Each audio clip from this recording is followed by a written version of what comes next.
L'édition 2022 Utopia prolonge l'aventure de l'île 3000 qui continue et se consacre à la nature et à la préservation de l'environnement. Ces œuvres révèlent les richesses de différentes cultures et problématiques actuelles, à travers la création contemporaine, l'innovation et le futur.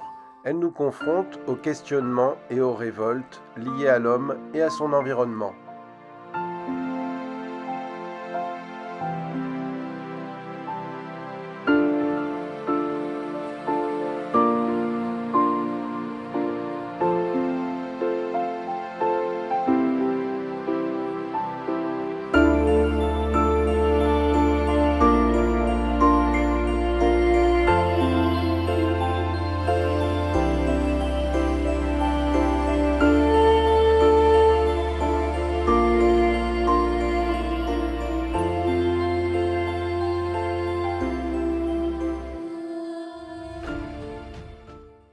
Le Palais des Beaux-Arts présente la forêt magique.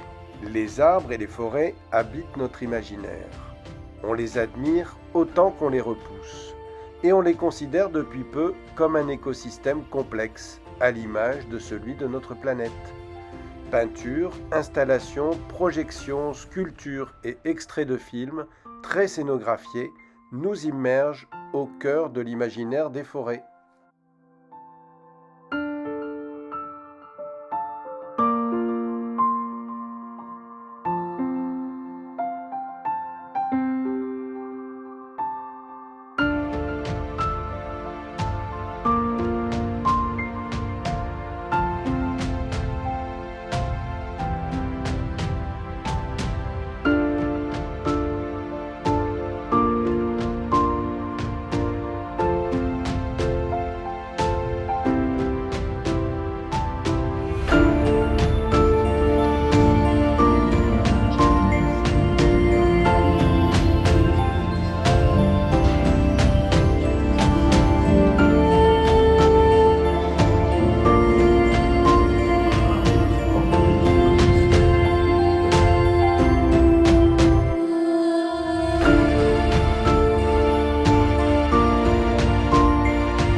Moss People sont des sculptures géantes, mi-enfants, mi-elfes, de 3 à 4 mètres de haut, imaginées par l'artiste finlandais Kim Simonsson et construites à l'atelier Saint-Roch de Saint-Marquette-les-Lilles. Positionnés le long de la rue Faidherbe, 5 garçons et 5 filles, inspirés des contes nordiques et du folklore scandinave, sont sortis de leur forêt qu'habituellement ils préservent.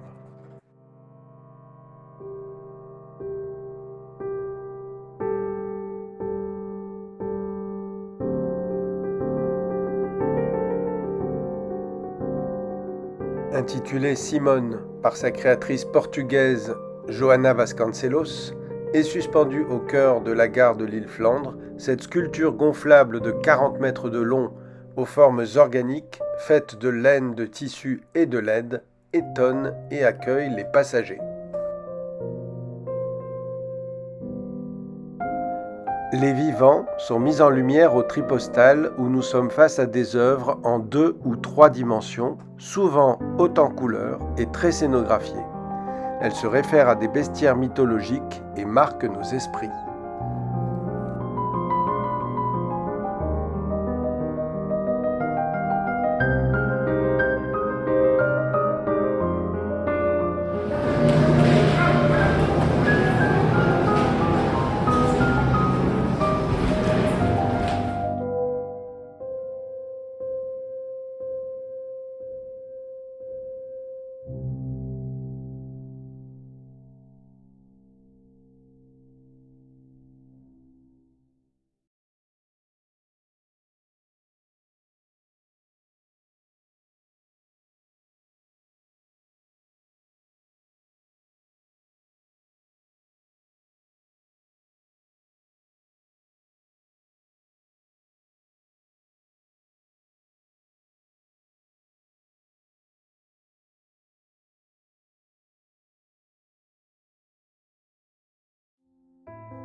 Cai Guo-qiang est un artiste chinois qui travaille à New York et qui explore depuis les années 80 les propriétés de la poudre à canon dans des performances pyrotechniques monumentales qui le caractérisent. Cette œuvre, créée pour le Grand Orchestre des Animaux de la Fondation Cartier en 2016, entre en résonance avec des peintures rupestres comme celle des grottes Chauvet ou celle de Lascaux. Francis Hallé est un spécialiste des forêts tropicales et de l'architecture des arbres. En 1986, il imagine et il crée le radeau des cimes, une plateforme ultra légère qui évolue à la surface des arbres.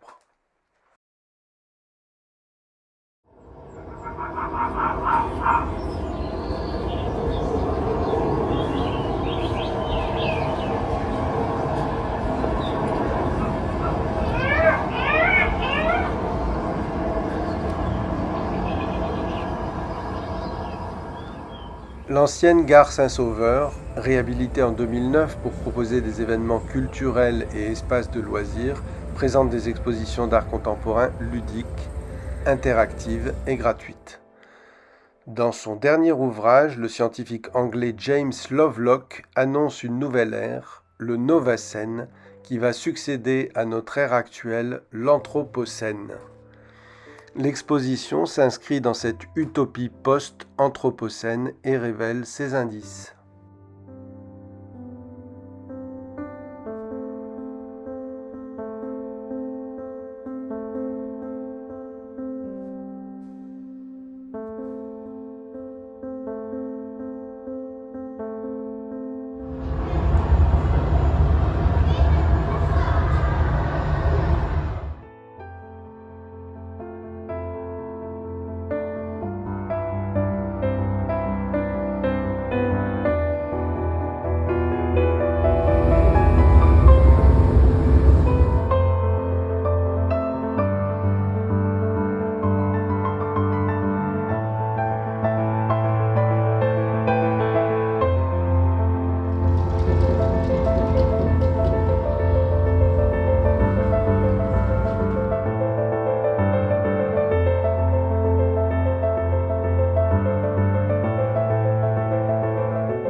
Home Art valorise les créations des enfants et leurs interprétations de la nature. Plus de 60 écoles maternelles et élémentaires et près de 200 classes ont créé environ 1000 productions artistiques dans un site qui a gardé son caractère.